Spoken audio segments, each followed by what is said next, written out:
Legendary Battery Tuesday sessions. It's a pleasure to have such a great audience, and thank you as always, Christian, for hosting and organizing this. Thank you also for already introducing us, Edmund, my former colleague, and myself. So for the first time, I don't know, or not for the first time, we are bringing in here a guest from outside of Switzerland, but Switzerland has a long tradition, always being open, not only sit among ourselves, but invite interesting input from outside, in this case, from the company About Energy, a COMSOL certified consultant company. And I invited Edmund because I think that his company really provides some essential added value to the battery community that can lower the threshold to people to finally engage in battery modeling. Okay, so who are we? Yeah, COMSOL is a leading provider of multiphysics simulation software, in case you didn't know that yet. Among other things, it is used for the simulation of battery systems, design of batteries, optimization, thermal management, and life cycle management. And About Energy is not an exclusively digital company as we are. They have their hands on the battery, as you can see in this picture. They are a supplier of white box battery models and data libraries for commercially available cells. I think Edmund will add more to that, but this should suffice for the first brief introduction. And together we are committed to combine our efforts to drive fast and efficient development of battery technologies. This talk addresses especially people who have no access to the underlying detailed cell data, leave alone, let's say, the microscale data. But people who buy batteries and design systems based on batteries and want to predict the performance electrically, thermally, maybe even mechanically. And I want to show you what COMSOL can do in that regard, how COMSOL can help you. And then Edmund can tell you where actually you can take the data from. And this is our common goal together. Let's start a bit with understanding what a battery model actually comprises. So a battery is a complex device that incorporates different physical phenomena like charge transport for the electrical currents, mass transport, and chemical reactions. It also has a mechanical life. It's breathing during the charge and discharge cycles. And of course, it has a thermal life with different phenomena of heat transfer like conduction, convection, and radiation. And all that can be incorporated into a battery model that is a virtual representation of all these processes. It's typically based on partial differential equations or ordinary differential equations, and provides a highly accurate representation that mimics the real world performance. Yeah. In contrast to purely data-driven models, physics battery models can tell you why something happens. What is the underlying physical reason for a certain performance behavior? Battery models can improve our understanding of physical processes. They can predict system behavior for situations that cannot be measured. Sometimes there are quantities that are simply not accessible to the measurements, but if you can predict all other data of the battery reliably, then there is a high chance that also these underlying quantities that you cannot measure are also relevant and accurate. The software could also help you to do parameter estimation of unknown quantities of your batteries, do optimization of batteries with respect to all sorts of physical, geometrical parameters, and also uncertainty quantification. Altogether, battery modeling can help you to make smarter decisions and generate better ideas for prototypes, for battery-driven systems. And as an innovation during the last two versions, we have also to mention that we can not only solve these battery models based on finite elements, but we have integrated now also fast surrogate models based on machine learning. And together with the PDE models, they can also be transformed into standalone battery simulation apps. When we talk about modeling batteries, one of the first things to understand is that there are several levels of fidelity or levels of detail that you can model. Yeah? Some people model in the micro scale, some people on the cell scale, and some want to simulate the behavior of full battery packs. As I mentioned already in my intro, today we are addressing especially those who are working on the pack scale. Yeah? COMSOL offers different levels of fidelity, 0-dimensional, 1-dimensional, 2 and 3D dimensional batteries. In the case of 3D, you can start from a CAD file and you can start reading in your geometry, doing all the steps, and in the end, come up with a, for instance, temperature distribution in a huge battery pack. For all these different situations, there are different needs for data. So if you work on a micro scale, you may need completely different inputs than when you work on a pack scale. And to clarify that a little bit, let's look into these modeling scale. If there's someone working on a micro scale, for instance, in a research center or a battery manufacturer, they have full access to the heterogeneous structure of the porous material, and also all the details about the chemistry of the electrolytes. These battery models could be based on micro CT images and demand a great deal of insight into the fine structure. If you work on the cell scale, then typically the materials are described as porous electrodes, homogenized based on the famous approximations, and the electrochemical transport then is done in porous media. If you go to the pack scale, even that would be too heavy to computationally, like for instance, model the thermal management of a full battery battery energy storage system. So there is another level of approximation. We could use simplified models, single particle models, or even approximated circuit models, but they can still have their thermal life and still have specific or maintain specific properties of the detailed battery models. Yeah, on the micro scale, again, people would study really the diffusion of the lithium inside the grains and extract really detailed information about plating, loss of elective materials, cracking during the expansion and contraction during the lithiation, or the formation of interface layers, or the behavior during electrical impedance spectroscopy.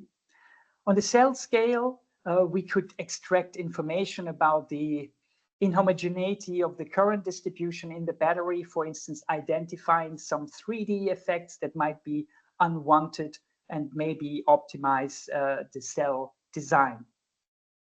Finally, on the pack scale, the studies could deliver very detailed analysis about the impact of electrical connectors, the bus bars, current collector plates, how the battery is embedded in the machine, the outside cooling functionality that you might bring in, and also how the whole pack behaves, maybe if you bring in some statistics, some uncertainty into the behavior of your individual cells. Yeah. The typical study types that you could expect, of course, is like single discharge recharge cycles, where you could observe the cell voltage and current over time, but also the response to arbitrary drive cycles. You could fit your battery models to measure data and also calculate, as I already mentioned, some quantities that are not directly accessible to the measurements. You can also do frequency domain analysis, so you could basically make models of your electrochemical impedance spectroscopy in the frequency domain and finally understand what the Nyquist and Bode plots really tell you, because many of these features that you see here have a very concrete physical significance. If you fit them only into an electric circuit model, composed of capacitors and resistors, for instance, you cannot learn a great deal because these components don't have a physical meaning, like the processes that are going on, the diffusion processes, the electrolytic processes that are going on.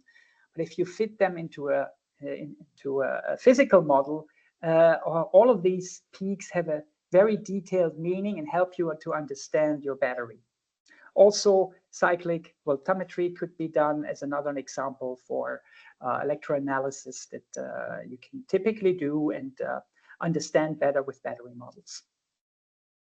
Most importantly, we have also unwanted effects in batteries that can be understood by modeling, such as degradation, capacity loss mechanisms, for instance, the formation of solid electrolyte interface layers, mechanical degradation, for instance, the intercalation of lithium into solid particles would lead to mechanical stresses and shape changes of your battery. The lithium plating is the deposition of solid lithium in the electrodes and in the electrolyte, which can eventually have devastating effects like short-circuiting your electrodes. Also, COMSOL would allow you to model gas evolution and corrosion of, for instance, electrodes, galvanic corrosion, and dissolution of metals. Just to give you a broad overview what you could expect. Now, we will not talk very detailed about the microscale models today. We jump directly into the more accessible battery cell models. Here we have an example of a cell scale lithium ion battery that would be modeled as a sequence of anodes and cathodes in a jelly roll structure. So that size of model, that is like a couple of centimeters long and wide, could still be resolved with a very detailed sequence of anodes, cathodes, and separators, so the jelly roll structure.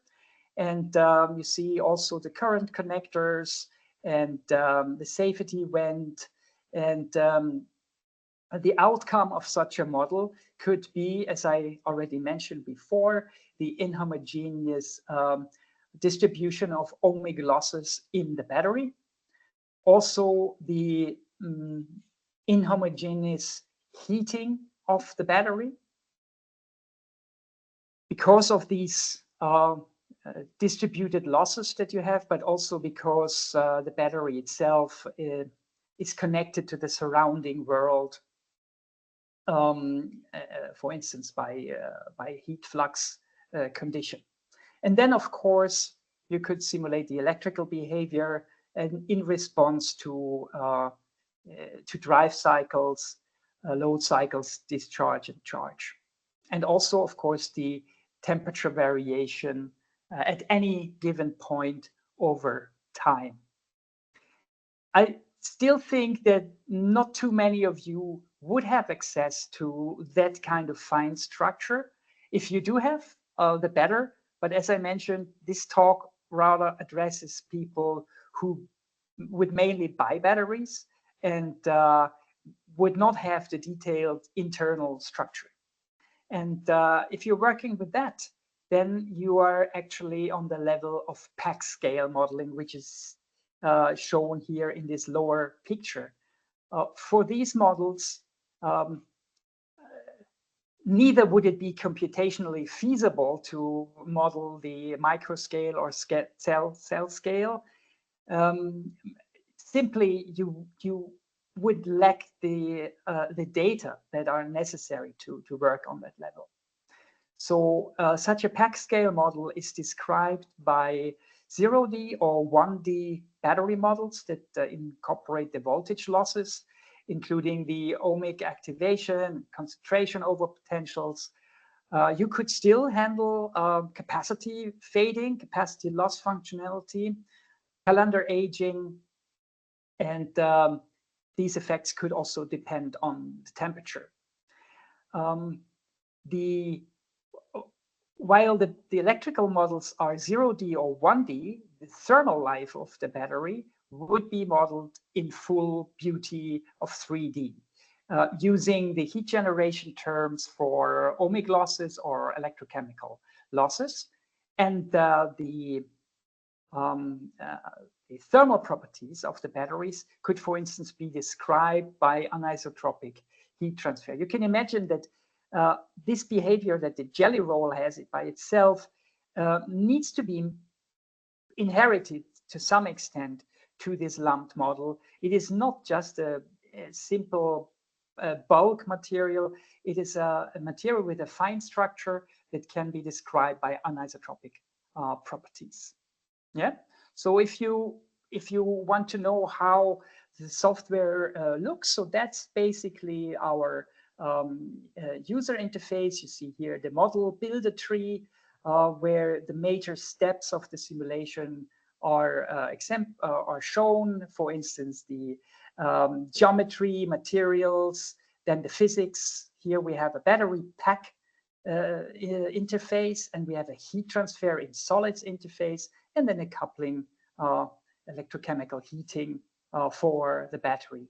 You would typically start with importing a CAD file where your battery pack is described. You could draw that also in COMSOL if you wanted. Then you would define materials. Here we have air, aluminum, copper, and the active battery material, which is essentially describing the fine structure of the aforementioned jelly roll. And then after we have assigned the materials, you would describe the lumped battery model by its initial capacity, the initial cell charge distribution, or also the operation mode that you want to use. And then there come a couple of other inputs that we will later hear also from Edmund about.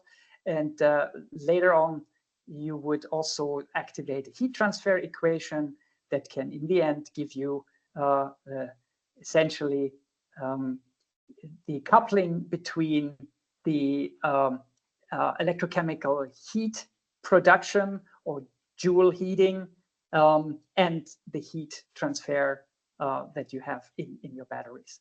And then comes a step for the meshing, and finally the study is the computation here that would solve in about 1 minute for this configuration, for instance, 1 minute 22 seconds on a regular workstation or notebook even.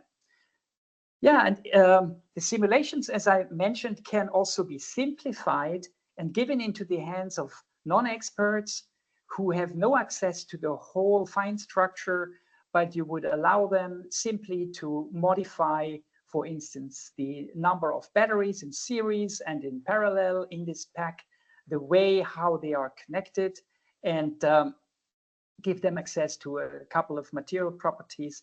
But here, even a non-specialist cannot break anything, but do meaningful predictions of the system behavior.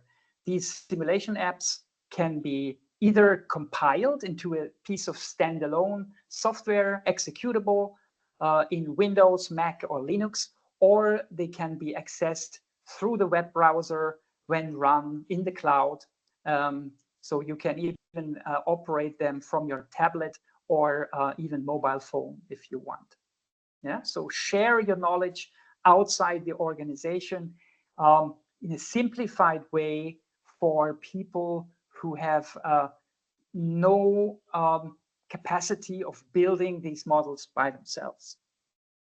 Yeah, and then essentially what you can expect from that model would be, for instance, an analysis of the likelihood of thermal runaway. Here we see how, for instance, the high temperature propagates from a single cell that maybe is first driven into a thermal runaway, and then eventually the whole battery pack is overheated to a temperature of over 400 degrees, which is of course devastating. And it needs to be, well, battery packs need to be designed in a way, or battery systems, that exactly that doesn't happen. And here we come then to the embedded battery simulations that we can offer, namely to prevent these overheating processes. You can simulate the full complexity of cooling methods, for instance, air cooling or liquid cooling by little cooling channels that go through the battery, or also the behavior of batteries that are embedded in phase change materials. Yeah, and all these more complex thermal models could benefit from features like laminar or turbulent non-isothermal flow, flow in pipes, or cooling by melting with phase changes, right? And yeah, as a final example from my side here, this is a pretty advanced simulation of an air-cooled BESS with dimensions of 1 meter times 1 meter times 2 meter, with 10 battery modules, each containing 8 serial and 2 parallel cells. This cabinet has a couple of fans and grills, and the heat sources in the batteries would all depend on the load cycles. Of course, in this model, we would not go down to the microscale level, or not even to the Newman Fuller-Doyle model of homogenized batteries, but we would use these 1D or 0D lump models, but we could predict pretty accurately the behavior of a large system. Yeah? And with that, I'm already ready to come to my preliminary conclusion before I hand over to Edmund and see what he can contribute to this. The COMSOL battery design module features functionality for all steps of battery design and operation. We have microscale models for fundamental studies that address people in research centers, porous electrode models that help manufacturers of batteries to optimize their cells. But mainly and most importantly, today I was speaking about cell modeling for pack design that would allow the prediction of behavior depending on how you arrange the battery in a larger structure, including the bus bars and, for instance, also the cabinets, the encapsulations of the batteries and materials that are around. These models require only a reduced number of input data, by far less complex than the microscale models. And this data can be conveniently provided by battery test centers to you. And some of them, like for instance, our certified partners from About Energy, they already stock such data before you even request it and build libraries for many available commercial cells. And with that, I hand over to Edmund to care for the second part of this presentation. Take it away, Edmund. Okay, thank you, Sven. Great to speak to you all in Switzerland, and thank you for the introduction. My name is Edmund Dickinson. I'm the head of electrochemistry for About Energy here in the UK. And as Sven mentioned, I declare an interest as well that I was happily a COMSOL employee in the UK for 6 years and did a lot of work in the 2010s on application support for battery modeling, other types of electrochemistry, and all sorts of engineering. My role now with About Energy is generating the characterized battery data and models that Sven has described to you. So I'll talk you through what our company does and how that joins end-to-end with software in the engineering workflow and software provision. So About Energy is a startup company. We're about 3 years old now. We came out of the UK academic world as a spin out originally and brought together expertise in battery characterization and in battery modeling.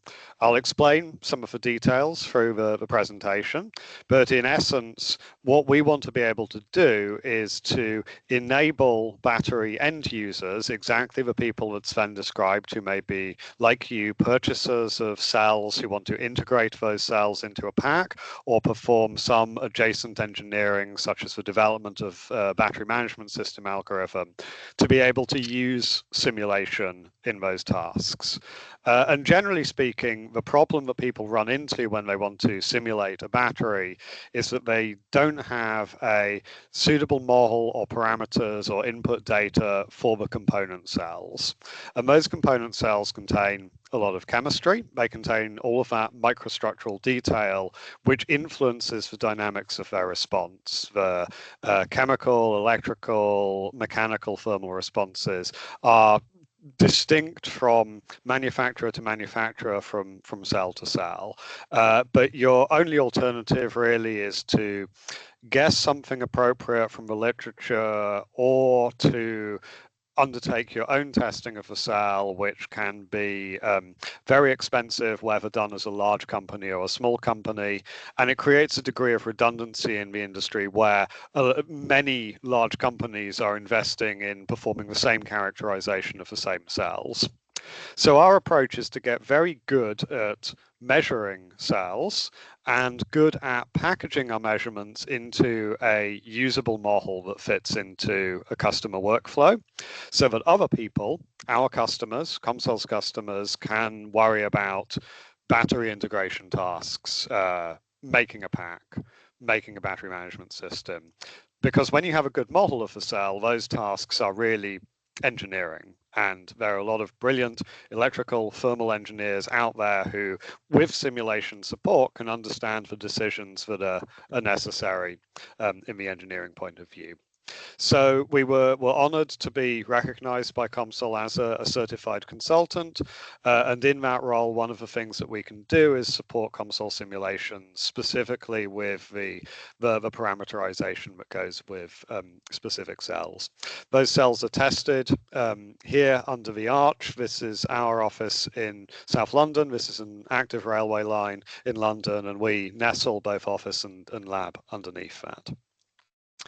So we could see some of the relevance of what we do to customers, especially being in large scale or high performance or demanding performance environments, where really understanding the performance of the cell and the pack is fundamentally important, and not just you're not governed simply by other economic constraints. We're satisfied that by making models of cells available, this potentially significantly reduces development costs in these industries. And we need to think here also not just about performance, but all about degradation of cells as well, for which we can be a provider of degradation data for a number of cells that we've already begun to test.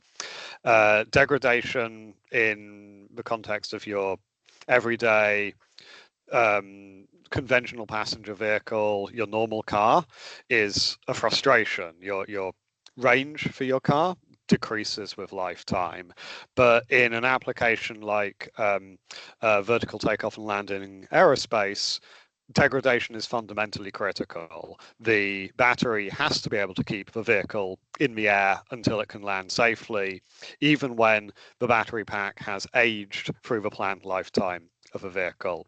So being able to model the scenarios of not just the fresh cell, but the aged cell, and the aged cell interacting with the pack becomes fundamental. So the approach that we take is absolutely measurement-led. We've developed a lot of IP in the characterization of cells and then the transformation of those into models. And we are happy to support a variety of models, everything from the higher fidelity, so-called Newman model, getting into the fundamental physics of the lithium-ion cell, also towards the streamlined quasi-empirical equivalent circuit models, which as Sven introduced may be more appropriate when you're simulating at the scale of hundreds of cells in a pack or integrated system.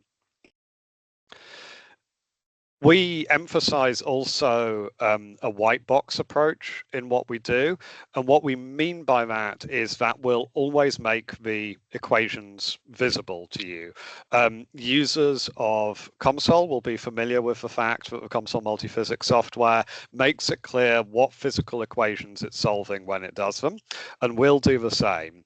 What we are selling is the parameters for specific batteries that go along with those published equations. So we want to make sure that our models are a clearly understood block of assembly that can fit into your workflow, electrical, thermal, degradation, electrochemical, and that we can support those in whatever software package is appropriate to the tech stack, to the development environment in which you're working. So MATLAB and Simulink products, Python products, or Python packages, open source packages are widely used in aspects of the community for these tasks. Of course, if you are working with COMSOL multiphysics in your workflow or would like to do so, then we can provide the parameters in the form of a COMSOL model or something that will work with one. To give one specific example that we're able to publicize of our work, we work with McMurtry, who are a UK-based hypercar developer, and they made what has been claimed under various metrics to be the world's fastest vehicle, a prototype track-ready hypercar that smashed the Goodwood Hill climb record in the UK a few years ago, and they're continuing to develop this vehicle as a demonstrator of the power of electric vehicle technology, using extremely high performance cells from a manufacturer in Taiwan called Molicel. They were interested in updating the cells that they were using from the legacy Molicel P45B cells that powered the older vehicle to a P50B cell that provided additional energy and additional power within the same size of casing through the technology development of the cell manufacturer. So to make good use of that, to understand the impact of that drop-in replacement cell, they would need to be able to characterize a model of Molicel P50B and a model of Molicel P45B, compare those and understand the implications for electrical performance, thermal response, and so on. So we provided a variety of models and degradation data into their design process, and they were satisfied that this cut several months from the development work because their engineers were able to scope the pack and any implied changes much more rapidly than would have been the case if they'd had to build in a characterization program on the cells themselves. So McMurtry took good advantage from that outsourcing of that part of a process to us, we enabled their engineers to focus on the battery as it integrated to their vehicle and their product. So let's look at COMSOL multiphysics and some of the details of where our data goes into things and how that works. So say we were interested in having a model of these multi-cell cells. These are 21700 cells, so just a bit larger than conventional household battery size, but basically in a cylindrical package here. So we might decide that we want to get access to that underlying physical state and the reasoning behind the battery's performance, as Sven described it. And gladly, we open up COMSOL Multiphysics and we have a lithium-ion battery interface, which when we open it up gives us all of the equations. They've already been written for us that we might want. But we have a problem that these equations depend on dozens of parameters and material properties that are specific to the battery that we want to study. So here we have a porosity, we have a tortuosity, we have some conductivities, we have some chemical thermodynamics, we have an exchange current density, a diffusion coefficient, some electrode thermodynamics that dictates the open circuit voltage of the cell. So all of these parameters are going to need to be uniquely defined for the cell of interest if we're going to solve a model that is actually relevant to the problem that we're studying. So our approach is that we'll provide the models with those experimentally sourced parameters, with a model that we can validate against experimental measurements from our labs, and we can make that available in COMSOL Multiphysics as an example. So here we can see for just a generic example cell, here's a list of parameters sitting in COMSOL Multiphysics, and suddenly these are specific to a certain cell. These are properties of a positive electrode of the cell, which in this case happens to be 75 microns. It has a porosity of 33%. It has a certain reaction rate constant and exchange current density, which we've characterized close to 5 amps per meter squared. We can define the range of lithiation extent that this experiences across the state of charge range. So all of this information is then available in a cell-specific way.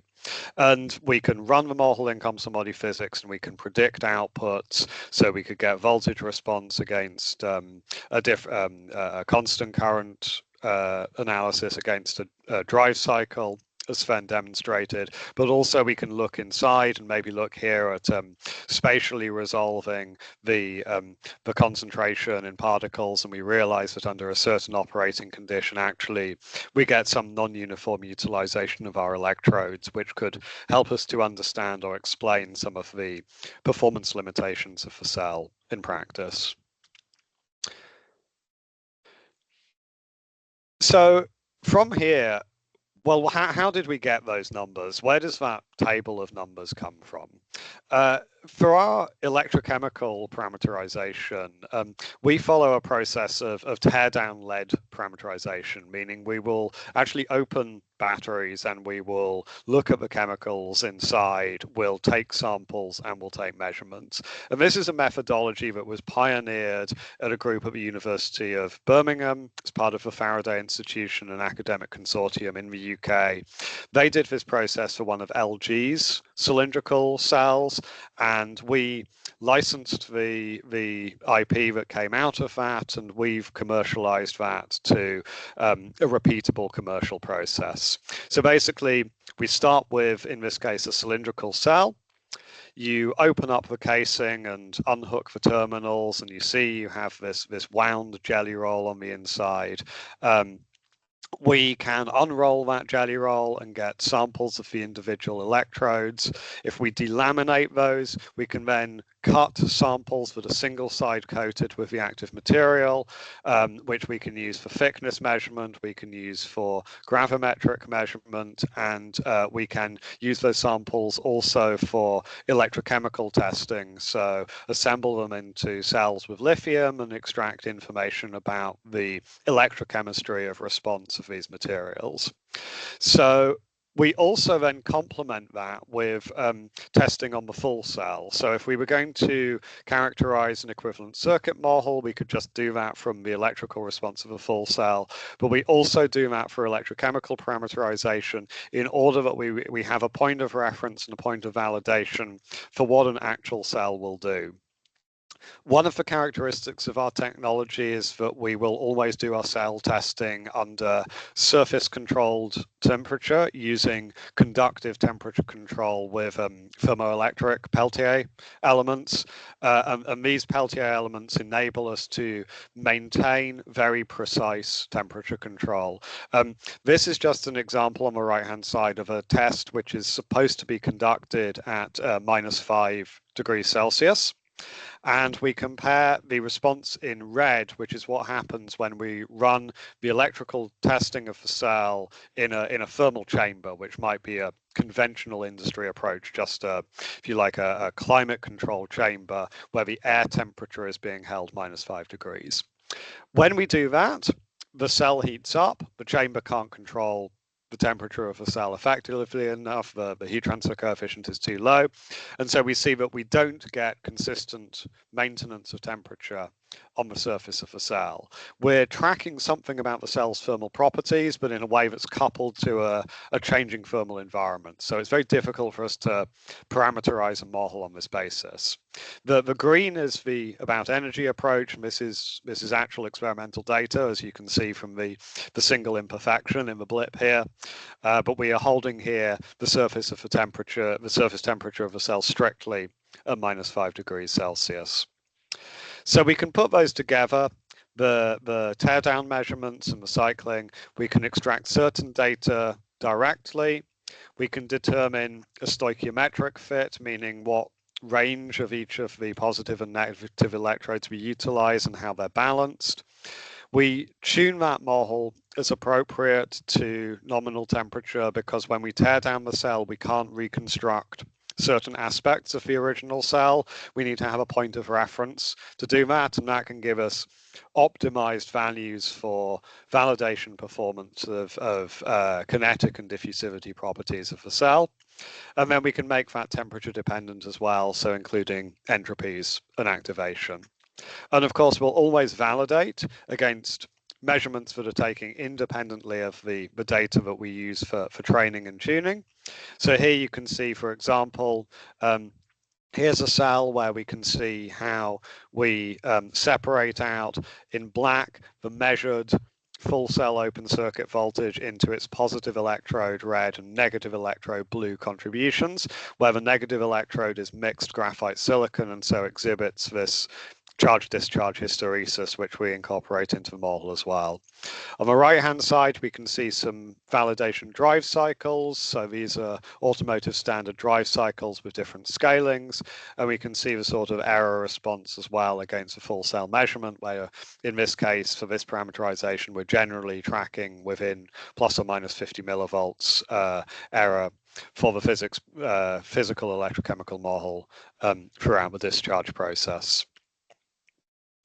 Lastly, I just want to touch on the fact that while I've focused on electrochemical and electrical characterization, we're happy to support characterization of thermal models as well. So thermal characterization may be important to understand the anisotropy of the heat conduction within an individual cylindrical cell if we're performing a cell resolve model, or also to understand heat capacities and other coupled thermal performance when we scale up into a model of a module or pack.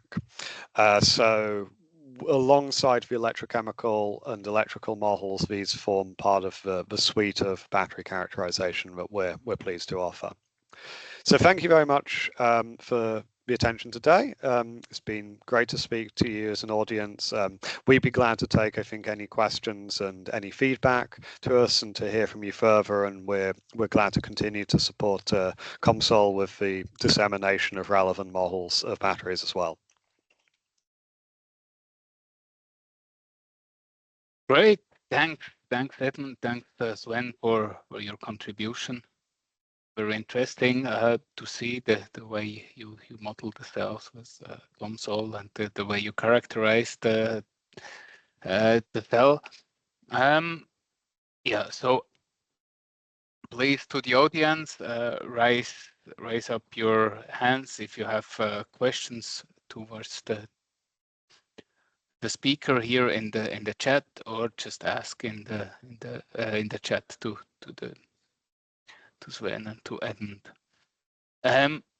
Maybe meanwhile, I would like to ask Edmund, can you say maybe a few words more about the business model of about energy? Like in Switzerland, we have a lot of more like smaller companies working in special applications, and how how could they collaborate with you? Yeah, so I think the to give you a general sketch, the idea is that we would remove the task of cell characterization from the responsibility of a company that simply wants to have parameters or data related to that cell. And that could apply in different ways depending on the scale of organization. So if we're talking about a very small business, maybe of the sort that you're describing, then it would never be plausible to access to do that characterization in-house. So in that case, we are able to sell different fidelities of parameter set, perhaps beginning from a low-cost general entry point like an equivalent circuit model and building up to higher fidelity or more physically in-depth models when it's relevant, but to target the specific cell that you're interested in. So that could support cell selection, it could support cell integration. Also, for large companies who might have already well-established cell test houses in-house, maybe people just like us, we can offer, I think, an advantage in terms of cost and time saving to them by means of centralization, that we are removing cross-industry redundancy in some of the same work being repeated in BMW, in Volkswagen, in other organizations, that sort of thing. Okay, thank you very much for the explanation. So I understood you have different levels of models, and so I think that's very interesting. Yeah, to start maybe with more entry level and go deeper when needed. There was a question from Frieder Herb, and then he asked how long or how much time you need for a characterization of a cell. I believe a cell. Yeah, so I think typically from receipt of cells, it depends on the fidelity and type of model that we need, but for equivalent circuit characterization in the range of about a week, maybe to 2 weeks if we need to cover a very wide temperature or current range. In the case of electrochemical models, we may have to tear down a cell and then perform half-cell electrochemical measurements, so perhaps more from the 2 to 4 week range, but it's rather dependent, as I say, on the specific cell in question and the end needs of the model.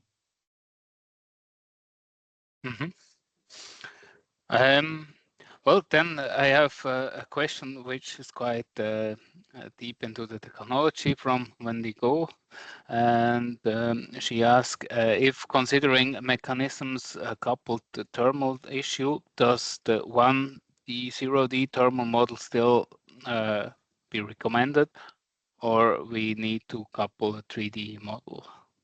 Oh, maybe I can take that one. Essentially, you have the freedom also to go for a full 3D model. It is just computationally at some point infeasible. Our experience is, if you look at on the pack level, for instance, that the temperature differences between individual cells is typically much higher than within one single cell.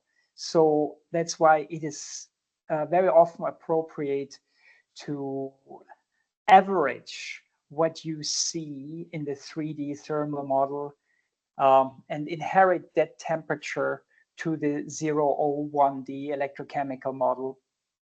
So it's not that it's a 1D or 0D thermal model. It's essentially an averaged 3D model, and these tend to be quite accurate to according to what we hear from our customers, and they're very often sufficient. If you're working on a research level, the answer to this question might be different, and you indeed want to go for a jelly roll model where you resolve all the individual layers of the battery. And you can do that. There's nothing except of the computational feasibility that would speak against it. You just need enough silicon to throw at this task.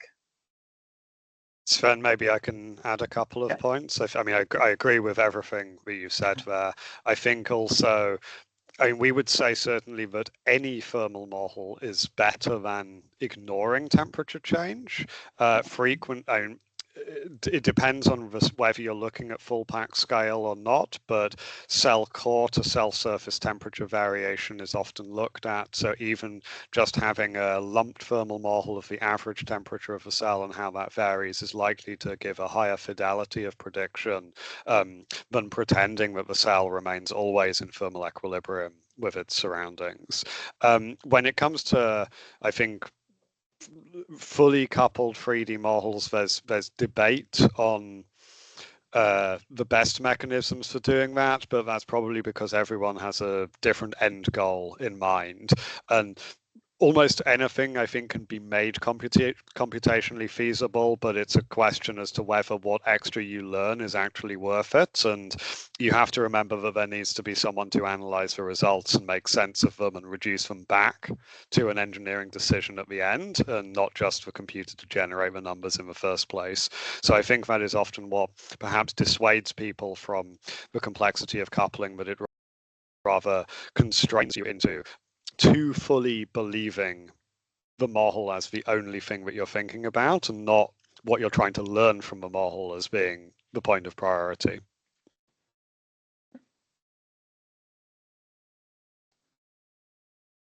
Okay, thanks for those explanations.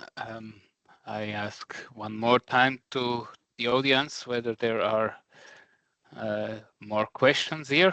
Otherwise, I think we're 2 minutes before 5 o'clock, and I think that's also a good opportunity to stop the webinar here. Christian, I would like, Christian, yes, I have one more slide to show. Can you see my screen? It's a little teaser for an upcoming event. Since we were talking about computational efficiency and feasibility with version 6.2, so about 1 year and 3 months ago, COMSOL has introduced what we call surrogate models. It's essentially physics-driven deep neural network models that can give you a tremendous speed gain when you think about the responsiveness of the battery models. Of course, the time has to be invested before training these models, but in the end, the speed gain and the response is very high. And we are holding a webinar on Tuesday, February 18th, about this new technology, including also time-dependent surrogate models that we have added with version 6.3. You're kindly invited to join this event. We'll be happy to tell you more about these novelties. Okay, thank you very much for the announcement. And when we are staying at the announcement, I would also like to make an announcement for the next webinar, which will be in 4 weeks from now, with, if I have it correct in my head, is InDrive Tech. So I hope to see you all again. And I think that's a good time to end today's webinar on time. Thank you very much for everybody being here, and see you in 4 weeks. Thank you. Bye. Bye-bye.